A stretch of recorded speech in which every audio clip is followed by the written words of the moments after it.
दोस्तों good morning and welcome. आज save earth mission का जो जूम मीटिंग हुआ उसमें क्या क्या डिस्कशन हुआ है, आगे का प्लानिंग क्या है सेव अर्थ मिशन का, सारी चीज़ सामने का जूम मीटिंग में डिस्कशन हुआ। तो सभी सेव अर्थ मिशन का समर्पित योद्धा को ये सारी चीज़ जानना बहुत ज़रूरी है। तो उस रिगार्डिंग आज का एपिसोड है। जो भी डिस्कशन हुआ मैं लाइव बताऊंगा, लाइव दिखाऊंगा आपको। तो सभी इसको एपिसोड को लास्ट तक देखें और एक दूसरे से शेयर करें। दोस्तों जो लोग अभी तक सेव अर्थ मिशन में नहीं ज्वाइन हुआ, ज़रूर खुद ज्वाइन हो जाइए और अपना लिंक को लेके दूसरे को ज्वाइन कराइए, क्योंकि इसमें आप लोगों को बहुत ही फ़ायदा होने वाला है। अलग अलग कैटेगरी वाइज आपको कुछ ना कुछ रिवार्ड्स मिलने वाला है। मेरा इस एपिसोड का डिस्क्रिप्शन बॉक्स में न्यू ज्वाइनिंग के लिए लिंक मिल जाएगा। मेरा ग्रुप में ज्वाइन होकर जल्द से जल्द केवाईसी करिए। जो लोग अभी तक केवाईसी फुलफ़िल नहीं किया, ज़रूर केवाईसी को बहुत जल्द फुलफ़िल कर दीजिए। बहुत इजी प्रोसेस है। मेरा इसी चैनल में एक एपिसोड बना रखा है केवाईसी कैसे करना है।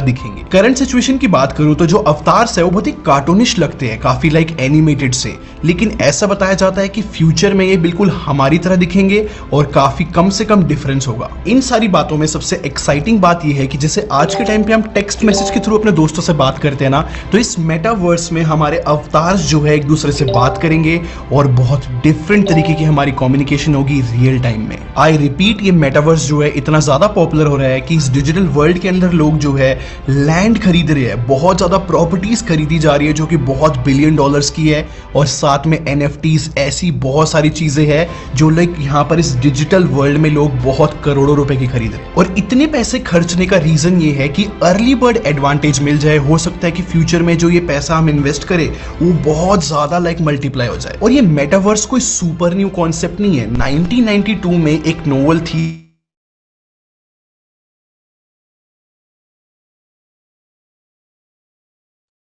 अब यहाँ पे आपने देखा कि मेटावर्स जो है वो ऑलरेडी बहुत ज्यादा पॉपुलर है, मगर मेटावर्स के अंदर में अलग अलग चीजों को इंट्रोड्यूस करना, अलग अलग प्रॉपर्टीज को बनाना और उसको आपके लायक यूजेबल बनाना, वो उसके अंदर में आप हर चीजों को एक्सपीरियंस कर सकते हो। कार्बन एमिशन को रोक सकते हो। हम और आप बहुत जगह पे जाते हैं और तब अपना पेट्रोल, ट्रेवलिंग चार्जेस, वो सब कुछ खर्च करके उन चीजों को हम एक्सपीरियंस कर पाते हैं। मगर by the way of metaverse आप पूरी तरह से उसको घर बैठे एक्सपीरियंस कर सकते हैं। साथ ही साथ में अगर आप घर पर हैं और आप चाहते हैं कि आपका कोई मित्र भी आपके साथ में आए, तो ऐसे में भी आप मेटावर्स यूज कर सकते हैं। एक बात और कि बड़ी से बड़ी कंपनी, जैसे कि आप जानते हैं ना, फ्लिपकार्ट है, amazon है, या फिर माइक्रोसॉफ्ट है, और जो रिनाउंड होटल्स हैं वो भी मेटावर्स पे आजकल रजिस्टर हो रहे हैं। उसका कारण क्या है पता है? क्योंकि आप जब बुकिंग करते हैं, किसी भी आप होटल की बुकिंग करते हैं, तो आप उसको बाहर से देख रहे हो, मगर वो आपको वीआर डिवाइसेस के थ्रू एक्चुअली होटल के अंदर जाने पर क्या एक्सपीरियंस होगा वो कौन देगा? तो वो भी अपने आप को मेटावर्स पे ला रहे हैं। तो इस सेव अर्थ मिशन के अंदर में इस तरीके के बड़े प्लेटफॉर्म्स हैं जहां से सेव अर्थ मिशन के अंदर में सारी चीजें गवर्न होती हैं। और इसको गवर्न कौन करता है? कम्युनिटी खुद करती है, इसका कोई मालिक नहीं है। कहने का अर्थ ये है कि ये जो आप सारे के सारे एक एक करके जो प्रोजेक्ट देख रहे हैं, ये वन आफ्टर वन लॉन्च होते जाएंगे। और यहाँ पर अलग अलग प्लेटफॉर्म भी आपको दिखाई देंगे, जिसके अंदर में प्रिविलेज मार्केट प्लेस है। ऐसे बहुत सारे प्रोडक्ट्स होते हैं जिनको अच्छा मार्केट नहीं मिल पाता, और उस मार्केट के नहीं मिलने की वजह से वो फ्लॉप हो जाते हैं। आप जो भी पूरे दिन के अंदर में कार्बन क्रेडिट जो जनरेट कर रहे हैं उसको आप इनकैश कर पाएंगे। और सबसे बड़ी बात ये होती है कि आज के समय में किसी भी बिजनेस को शुरू करने के लिए बहुत अच्छा खासा एक इन्वेस्टमेंट लगता है। आपको इन्वेस्टमेंट करना होता है, देन आफ्टर आपके पास उसके बाद अर्निंग आती है। मगर अगर आप कहें कि बिल्कुल भी इन्वेस्ट नहीं करना है तो, और किसी भी तरह का पैसा नहीं लगेगा तो बिजनेस शुरू करने के लिए, तो उसके लिए सबसे अच्छा प्लेटफॉर्म जो मेरी नज़र में मुझे दिखाई पड़ा वो सेवर्स मिशन है, जहाँ पे आप कार्बन क्रेडिट को जनरेट कर रहे हो, उसको आप इनकैश कर रहे हो, और उससे आप फाइनेंशियली भी फ्री हो रहे हो और प्रकृति की भी सेवा कर रहे हो। देखिए, यहाँ पे लॉन्च पैड्स हैं, एग्रीटेक प्लेटफॉर्म है। हमें नहीं मालूम आज के समय में हम जो खा रहे हैं, जो भोजन करते हैं, वो बहुत ज्यादा जहरीला है। वो जेनेटिकली मॉडिफाइड बीजों से बना है, उसके ऊपर में बहुत ज्यादा पेस्टिसाइड डाला जाता है। उस एग्रीकल्चर जो है उसको व्यक्ति इसलिए कभी भी विवाद में नहीं रखता, क्योंकि एग्रीकल्चर भाई, अगर आप एग्रीकल्चर पे बोलोगे कि कार्बन एमिशन बहुत हो रहा है, तो फिर हम खाएंगे क्या? तो इसलिए एग्रीकल्चर से भी कार्बन एमिशन होता है, ये किसी ने जाना ही नहीं, किसी ने इस पर ध्यान भी नहीं दिया। बल्कि एग्रीकल्चर से भी काफी ज्यादा मीथेन गैस रिलीज होती है, कार्बन डाइऑक्साइड रिलीज होता है, जो कि कार्बन एमिशन का बहुत बड़ा पार्ट है। मगर अगर एग्रीटेक प्लेटफॉर्म लाया जाए कि होने वाली जो भी सब्जियां हैं उनके छिलकों को अच्छी तरह से बायोडाइजेस्टर डाइजेस्ट करे, बायोडाइजेस्टर डाइजेस्ट करेगा, तो उससे भी पैसे जनरेट होते हैं, कार्बन क्रेडिट भी जनरेट होता है, कम्युनिटी खुद का प्रोजेक्ट लॉन्च कर सकती है। और सबसे बड़ी खूबी क्या है कि कम्युनिटी कौन है? कोई कम्युनिटी कोई बाहर से आ रही है कि कोई अलग टाइप की दिखती है कम्युनिटी? ऐसा कुछ नहीं है, हम और आप सब कम्युनिटी। जिसने भी रजिस्ट्रेशन किया है अभी तक, वो व्यक्ति कम्युनिटी का पार्ट है। उसके पास में डिजिटल एसेट्स आ जाते हैं और उसके पास में वोटिंग राइट्स आ जाती है। हमें ये प्रोजेक्ट करना है, तो कब करना है वो कौन तय करेगा? कम्युनिटी, मतलब हम और आप तय करेंगे। कितने में करना है, कैसे करना है, उसका एग्जीक्यूशन प्लान क्या होगा, एवरीथिंग जो है वो कम्युनिटी डिफाइन करती है। और साथ ही साथ में जिसको हम बोलते हैं ना स्मार्ट कॉन्ट्रैक्ट, वो स्मार्ट कॉन्ट्रैक्ट ऐसा होता है जो कि डिसेंट्रलाइज्ड ऑटोनोमस ऑर्गेनाइजेशन में स्मार्ट कॉन्ट्रैक्ट फ्रीज हो जाता है। उसको आप चेंज नहीं कर सकते, अपने पोजीशन को आप चेंज नहीं कर सकते हो, अपने कॉन्ट्रैक्ट को आप चेंज नहीं कर सकते हो। एक बार वो फ्रीज हो गया तो वो फॉर हो जाता है। कहने का अर्थ ये है कि एक बहुत ही बड़ा प्लेटफॉर्म, बहुत ही बड़े अपॉर्चुनिटी के साथ में हमारे आपके बीच में आया है। तो हम सबका एक मोरल रिस्पॉन्सिबिलिटी है कि कैसे भी करके हम अपनी कम्युनिटी को बढ़ाएं। आज हमारे साथ में जय सर हैं, और जय सर आपको मैं अनम्यूट करना चाहूंगा। हम थोड़ी बातें करेंगे, उसके बाद मैं कुछ और डिटेल्स दूंगा। सर अनम्यूट भी कर लीजिए, कैमरा तो आप दिखने लग गए। जी। सर मुझे एक चीज बताइए कि एयर पॉल्यूशन जो है वो हम सुनते हैं कि बहुत बढ़ रहा है। तो आपने अपने स्कूल के अंदर में मुझे एक बार बताया गया था, और मैं इस बात को सार्वजनिक पूछना चाहता हूँ कि एयर पॉल्यूशन का आपको इम्पैक्ट बच्चों पे क्या क्या दिखाई दे रहा है, जरा उसको विस्तार से बता दीजिए। अर्पित जी, सही में आपने बहुत अच्छा सवाल किया, क्योंकि अभी इसका साइड इफेक्ट बहुत दिख रहा है एयर पोल्यूशन का। क्योंकि अब पहले हम जब पढ़ते थे तो बच्चों में ये सब समस्याएं नहीं थी जो अभी दिखाई दे रही। विशेष तौर पर सांस संबंधित समस्याएं बहुत बच्चों में दिखाई दे रही। बच्चों में श्वसन संक्रमण, अस्थमा, ब्रोंकाइटिस यानी कि श्वास नली में सूजन जैसी बीमारियां अभी अधिक देखने को मिल रही है। अ, बच्चे के कई बार क्या है, जब बच्चे पढ़ते हैं उसी समय अचानक से बच्चे की सांस तेज हो जाती है, पसीना छूटने लगता है। तब हमें भी प्रॉब्लम होता है कि ये बच्चे को अचानक से क्या हो रहा है। तब पेरेंट्स से बातचीत करते तब पता चलता है कि इसको अस्थमा का प्रॉब्लम, इसको फेफड़े बराबर विकसित नहीं हुए हैं।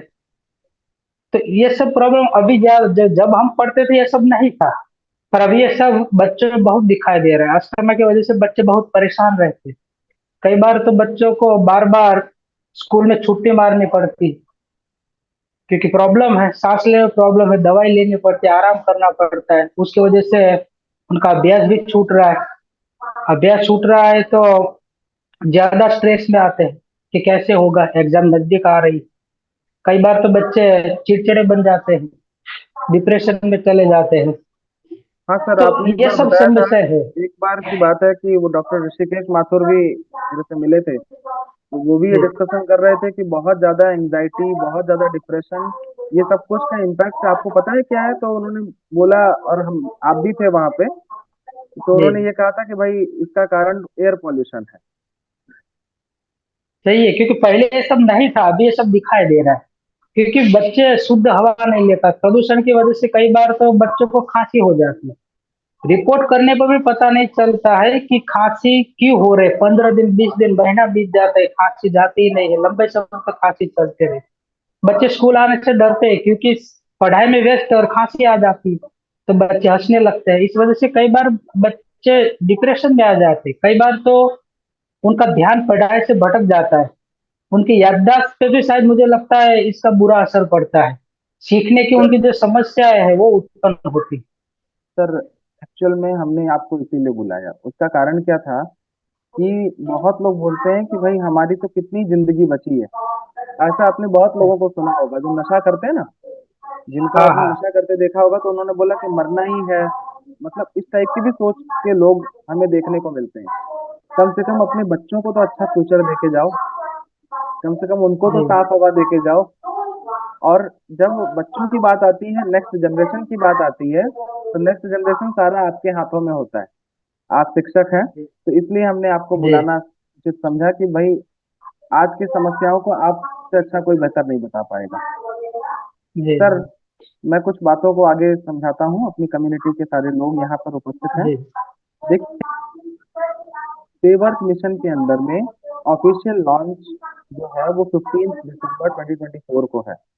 Save earth mission officially launch होने जा रहा है, और ऑफिशियल लॉन्च के पहले हमारी ताकत दिखाई देनी चाहिए। हमारी जो मजबूती है वो दिखना चाहिए कि हम इतने बड़े संख्या में उपस्थित हुए हैं। अच्छा, इससे बड़ा लॉन्चिंग बहुत कम आपको देखने के लिए मिलेगा। कभी भी कोई कंपनी अगर लॉन्च हो रही है, या कोई ऑर्गेनाइजेशन आपने देखा होगा बनते हुए, तो गठन के समय तो कम लोग रहते हैं ना। मगर ये अकेली ऐसी ऑर्गेनाइजेशन है कि जिस समय ये लॉन्च हो रही होगी तभी इसके ऊपर में ऑनबोर्ड 2 लाख लोग होंगे। 2 लाख लोग जो हैं वो कैसे होंगे? वो होंगे जो कि फ्री रजिस्ट्रेशन करके आए होंगे। आगे भी रजिस्ट्रेशन फ्री रहेगा, रजिस्ट्रेशन का तो कभी चार्ज नहीं रहेगा। एक बार मैंने आपको बताया कि डाओ के अंदर में जो चीजें एक बार फिक्स कर दी जाती हैं वो स्मार्ट कॉन्ट्रैक्ट में फिक्स रहता है। ऐसा नहीं है कि बाद में आप पैसे लेने लग जाओ। बाद में तो आप, पहले तो फ्री था, 15 तारीख के बाद चार्ज लगेगा, नहीं लगेगा। मगर 15 तारीख से पहले रजिस्ट्रेशन करने का कुछ फायदा है। पहला फायदा है कि आप कोर टीम में आ जाते हो। कोर टीम को इतनी सारी एक्सेस फ्री मिलती है। कोर टीम को इंफॉर्मेशन पहले मिलती है। कोर टीम का खुद का टेलीग्राम का ग्रुप रहता है। वीआईपी सेटिंग्स रहती है, मतलब किसी भी इवेंट के अंदर में। और जो मैंने आपको मेटावर्स के बारे में बताया, जो वर्चुअल रियलिटी के डिवाइसेस के बारे में बताया, वो भी जो है उसके 2 जगह का, मतलब VIP island and hill garden का एक्सेस लाइफ टाइम के लिए फ्री हो जाता है। मतलब आपको लाइफ टाइम कोई पैसे उसके लिए देने नहीं है। 100 लकी विनर्स को लॉयल्टी कार्ड फ्री मिलता है। लॉयल्टी कार्ड आपके डे पर डे परचेजिंग के अंदर में आपका पैसा बचाएगा। और एक चीज और है आपके लिए, जो लास्ट वीक हमने सरप्राइज रखा था कि आपके लिए इलेक्ट्रिक साइकिल है। और इलेक्ट्रिक साइकिल भी बहुत ही अच्छी, एक इलेक्ट्रिक साइकिल जो कि 21 यूजर्स को फ्री में मिलेगी।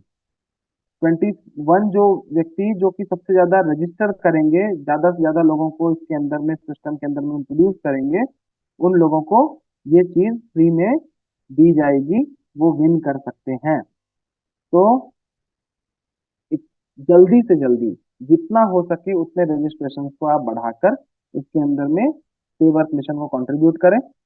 एक बात आती है कि भाई एक ऑर्गेनाइजेशन के अंदर में चलाने वाला व्यक्ति अगर एक है, तो वो सब डिक्टेट करता है और वो बताता है कि भाई ऐसा करना है, वैसा करना है। और जब इसको चलाने वाली जब कम्युनिटी हो जाएगी, तो क्या होगा? इसको चलाने के लिए पूरी कम्युनिटी काम करेगी। और पूरी कम्युनिटी जो विजन देखेगी, जो मिशन देखेगी। आप रिन्यूएबल एनर्जी को देख लीजिए, हर चीज के लिए हम प्लानिंग कर सकते हैं इन दी पार्ट ऑफ कम्युनिटी। तो कम्युनिटी की जो ओनरशिप है वो हमें डाउ देता है, अपनेपन का एहसास कराता है, कम्युनिटी का इन्वॉल्वमेंट रहेगा, हर व्यक्ति एक दूसरे को आगे बढ़ाने के लिए सतत लगा रहेगा। नॉर्मल ऑर्गेनाइजेशन में तो आपने देखा ना, लोग एक दूसरे की टांग खींचते हैं, है ना। कोई एक व्यक्ति दूसरे की कंप्लेन कर रहा है, दूसरा एक की शिकायत कर रहा है। यहाँ पर हम कमजोरियों को, एक दूसरे का टांग खींचने की जगह एक दूसरे को सपोर्ट करेंगे। अच्छा भाई, आप इस चीज में कमजोर हो, कोई बात नहीं, मैं हूं ना। ये ऐसा ऑर्गेनाइजेशन होता है जिसके अंदर में अपनापन फील हो। तो इसीलिए हमारा एक ही मिशन है, एक ही विजन है कि हर व्यक्ति संगठित हो, अधिक से अधिक रजिस्ट्रेशन करके लोगों को ऑन बोर्ड करे, अधिक से अधिक सेव अर्थ मिशन के बारे में बताए। किसी भी तरह की गलत जानकारियां अगर मार्केट में सर्कुलेट होती हैं तो उससे भी लोगों को बचाए। कोई अगर कह देगा हाँ वो तो पहले पैसा नहीं लेते थे, अभी तो लेना चालू करने वाले हैं, तो आप ये अंधविश्वास में पड़ मत जाना। ये मत कह देना कि हाँ हो सकता है लेते होंगे, नहीं, ना आज लग रहा है ना कल लगेगा। और आप सभी ने इतने ध्यान से इतनी सारी बातों को सुना है। आ, हम फिर से एक बार जयेश सर को मैं इनवाइट करना चाहूंगा। सर, आपका वाटर पॉल्यूशन पे भी बहुत सारा काम किया हुआ है, तो जी जी। ये कम्युनिटी के बेस पर आपको क्या लगता है कि इस तरीके से कैसे काम हो सकता है? और जल प्रदूषण पे जब आपने काम किया तो उसके मुख्य बिंदु बताइए कि आपको कम करने के लिए क्या पॉइंट निकल के सामने आया था, क्या कंक्लूजन निकल के सामने आया? देखिए, जल प्रदूषण समस्या तो है, पर इसके लिए तो हमें लोगों को ही समझाना पड़ेगा। और उसकी शुरुआत मुझे लगता है थोड़ा बच्चों से करनी चाहिए, क्योंकि शायद हम सीधे लोगों तक नहीं पहुंच सकते, पर हम बच्चों को पहले समझाए तो बच्चे अपने गार्जियन को समझा सकते हैं। इसीलिए तो जैसे अभी नदियों में ये सब गणेश चतुर्थी विसर्जन होता है, बहुत सारी मूर्तियां विसर्जित होती है, बहुत प्रदूषित, बहुत सारी नदियां प्रदूषित होती है। तो हम स्कूल से हमने डिसाइड किया कि भाई पहले हम बच्चों को समझाएंगे कि भाई हम मिट्टी की मूर्ति की स्थापना करेंगे और उसका घर पे ही या बागीचे में या कहीं उसका विसर्जन करेंगे।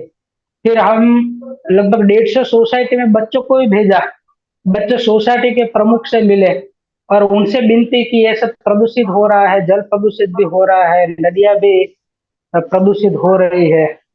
तो ये सब बच्चों ने समझा है, तो बहुत सारे प्रमुख बच्चों के साथ सहमत हुए और उन्होंने पीओपी की जगह मिट्टी की मूर्ति की स्थापना की और सोसाइटी में ही उसका विसर्जन भी किया। तो यही एक तरीका है, मैं जहाँ तक समझा हूँ, कि हमें बच्चों को, लोगों को ये सब समझाना पड़ेगा, जल प्रदूषण के बारे में उनको जागरूक करना पड़ेगा, उन्हें सही आदतें अपनाने के लिए थोड़ा प्रोत्साहित करना पड़ेगा।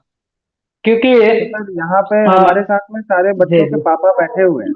जी तो वो आप समझ लीजिए कि यहाँ पे 550 लोग हैं, कुछ लोग चले गए, जी। तो समझ लीजिए कि उसका डबल ट्रिपल जो भी आप कैलकुलेट करें तो उतने बच्चों तक भी हमारी वॉइस तो जा रही है। तो आपके भी यहाँ पे कैंडिडेट्स हैं। ठीक है जी सर, जी। बहुत बहुत धन्यवाद सर। मित्रों, मैं अंत में यही कहना चाहूंगा कि आपके लिए जितने भी गिफ्ट, जितनी भी अपॉर्चुनिटीज इसके अंदर में मिलती हैं, वो सबको इनकैश करिए। बाद में हम ऐसा नहीं हो कि मौका चूक जाए, तब हमें ये लगे कि यार उस समय बताया जाता था, हम मीटिंग भी अटेंड करते थे, मीटिंग के अंदर में जाते भी थे, मगर उस बात को हमने सुना नहीं या मैं कर नहीं पाया, इस बात का अफसोस ना हो। कोई पैसे किसी से लेने नहीं है। अगर दिन का अगर व्यक्ति 1 घंटे निकाले तो वो सेव अर्थ मिशन को प्रमोट कर सकता है। और 100 क्या बहुत बड़ी संख्या है क्या? 100 कोई बहुत बड़ी संख्या है क्या? नहीं है। जैसे ही केवाईसी अप्रूव्ड, क्योंकि इसके अंदर में डबल ट्रिपल रजिस्ट्रेशन नहीं हो सकता, बार बार आप चाहें तो एक ही व्यक्ति 3 बार रजिस्टर कर ले, नहीं हो सकता। उसको अपना पैन कार्ड, आधार कार्ड से अपने आप को केवाईसी अप्रूव करवाना पड़ेगा। तो ऐसे करवाने में एक दिन के अंदर में अगर हम 10 का टारगेट लें तो 10 दिन हमारे लिए इनफ है। और यहाँ पर जो लोग उपस्थित हैं ना, ये 10 वाले हैं ही नहीं, मुझे मालूम है। और ना मैं आपको रजिस्ट्रेशन करने के लिए मैं मोटिवेट नहीं कर रहा, मैं बिल्कुल मोटिवेट नहीं कर रहा, मगर आप लोग खुद ही इतने टाइम से आ जाते हैं। 9 बजे की मीटिंग होती है और 8:59 के अंदर में सीधे 500-600 लोग हो जाते हैं अचानक से। तो आप लोगों को मोटिवेट करने की मुझे जरूरत नहीं है। तो यही आप सबसे विनम्र निवेदन है कि कुछ जो हमारे हनुमान जी हैं सबके सब, बस उनको याद दिलाना पड़ता है कि आपके अंदर में इतनी शक्ति है, इतनी सामर्थ्यता है और आपके अंदर में इतनी बुद्धि है और सब कुछ है। तो बस एक बार याद दिलाना काफी रहता है, बाकी तो आप लोग खुद समझदार हैं। आप सभी इस मीटिंग के अंदर में आए, पूरा पूरा समय दिया, छोटी बात नहीं है। आप सभी का बहुत बहुत धन्यवाद, बहुत बहुत आभार।